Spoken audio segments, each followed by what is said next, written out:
Salut à tous et bienvenue sur SCB TV pour le retour des entretiens exclusifs en compagnie des joueurs du Sporting Club de Bastia. Avec nous aujourd'hui, Tchaoki Ben Saada, salut. Salut. Ça va? Ça va bien? Ouais.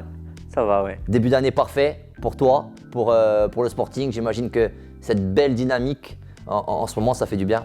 Ah oui, c'est clair, hein, on avait à cœur de prendre un maximum sur ces 3 premiers matchs. Et puis on a fait carton plein et on en est vraiment heureux. Et puis j'espère que ça va continuer comme ça. Justement, comment on gère ce début d'année? Tu l'as dit, 3 matchs, 9 points pris par le Sporting. On commence à regarder un petit peu le classement, notamment du côté des supporters. Est-ce que dans le vestiaire, on commence à réfléchir autrement ou pas du tout? Non, pas du tout. On travaille toujours de la même façon. Voilà, on sait que le chemin est encore très long. Rien n'est acquis.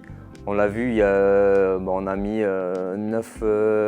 8 points au Restart en 3 matchs.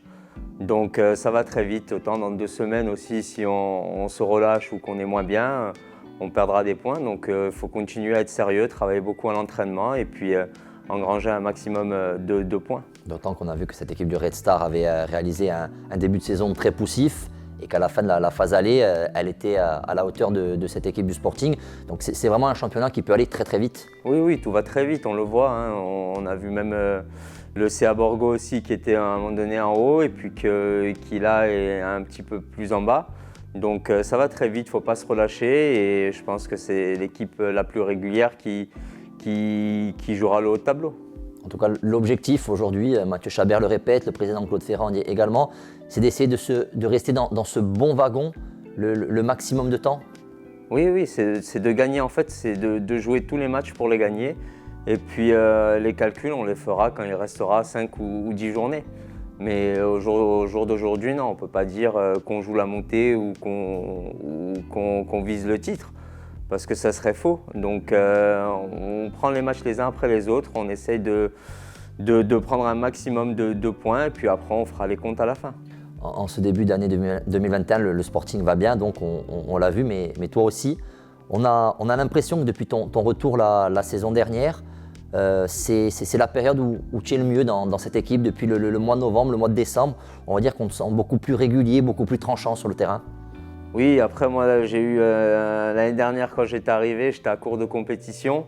Et puis cette année, j'ai eu pas mal de pépins physiques. Donc là, je suis content parce que je me sens bien physiquement. Et puis voilà, ça se voit sur le terrain. Et puis ce qui est bien aussi, c'est que l'équipe gagne aussi. Donc ça me rend encore plus heureux.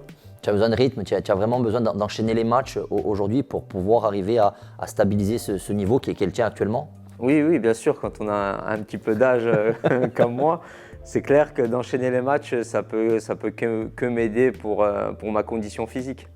Alors on le voit aussi sur ce début d'année, même sur cette saison, tu as été décisif avec cette équipe du Sporting puisque l'ensemble de tes buts ont été décisifs. Tu as marqué 3 buts cette saison. Il y a ce superbe but contre Avenches qui permet d'ouvrir le score dans cette rencontre avec cette très belle frappe. Il y a également ce but contre Quevilly, c'est l'ouverture du score dans le match du haut tableau. Et puis il y a cette égalisation à la 90e minute sur coup franc du côté d'Annecy alors que les choses étaient mal embarquées. On pense aussi aux passes décisives puisque c'est toi qui frappes ce corner contre Boulogne qui permet au Sporting de s'imposer dans les dernières minutes. Et puis à Avenches où tu avais marqué ce but, il y a aussi la passe décisive sur coup franc pour Samuel Guibert. Bref, à chaque fois que tu as eu des stats, on va dire que ce sont des stats qui ont été décisives pour le club. Tu en as conscience? Oui, un petit peu. Après, je pense que c'est un hasard. Après, c'était des matchs où ça s'est joué à pas grand-chose. Donc oui, je suis content d'aider l'équipe à gagner des matchs. C'est important parce qu'on parle souvent des stats pour les attaquants, pour les joueurs qui jouent, on va dire, devant. C'est important justement d'avoir, en fin de saison ou plus la saison avance, de voir les passes décisives augmenter, le nombre de buts augmenter. C'est vraiment quelque chose qui compte. Qui compte, oui, bien sûr que ça compte. Après, le but, c'est je dirais, d'aider à faire gagner l'équipe. C'est ça le plus important. Après, de faire un bon match, ça compte aussi. Donc après, c'est sûr qu'à la fin, on regarde tous nos stats et tout. Je pense que les plus jeunes. C'est ce que j'allais te dire. Les plus jeunes peut-être, mais même toi, à ton âge aujourd'hui, tu arrives encore à t'intéresser vraiment à tes stats perso? Oui, après, je ne me fais pas une fixation. Voilà, je suis content quand je suis décisif, mais je ne me fais pas une fixation non plus là-dessus. J'essaie vraiment d'apporter ce que je peux apporter à l'équipe. Si je suis décisif dans le match, je suis content, mais si on gagne le match et que je ne suis pas décisif, je serai encore plus content. On a l'impression que tu vis une seconde jeunesse là, depuis quelques mois. C'est une sensation que tu as toi aussi? Oui, bien sûr. Hein, je me sens bien sur les terrains. Après, c'est vrai que j'avais pas mal galéré les 3-4 premiers mois où je revenais, je me reblessais, et puis j'ai eu la fracture et tout ça. Donc pas mal de guignes. Et c'est vrai que le fait que les blessures me laissent un peu tranquille, je suis vraiment content et ça se ressent un petit peu sur les terrains. Pour revenir un petit peu à ton retour la saison dernière, quand tu as décidé de revenir au Sporting, c'était une façon de boucler la boucle pour toi ou alors te lancer un dernier défi? Oui, boucler la boucle, oui, dans le sens où je jouerai mon dernier match avec le Sporting.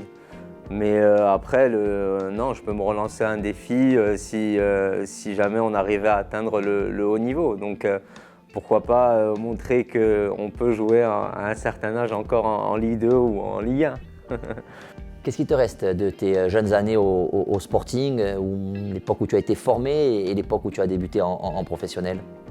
Bon, que des bons souvenirs. Après, c'est vrai que j'ai pas mal appris mes 2 premières années où on était en Ligue 1 et puis où il y avait pas mal de grands joueurs autour de moi.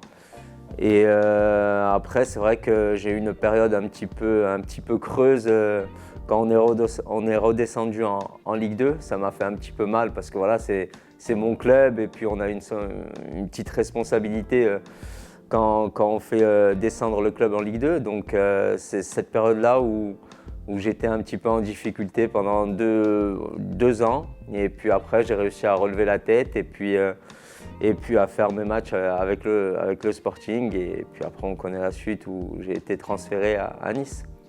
Pour parler de Nice, il y a eu Lens, il y a eu le Sporting. En tout cas, c'était les 3 premiers clubs, des clubs très identitaires avec un public très fort. C'est quelque chose dont tu avais envie, qui te caractérise de pouvoir évoluer dans ce genre d'équipe?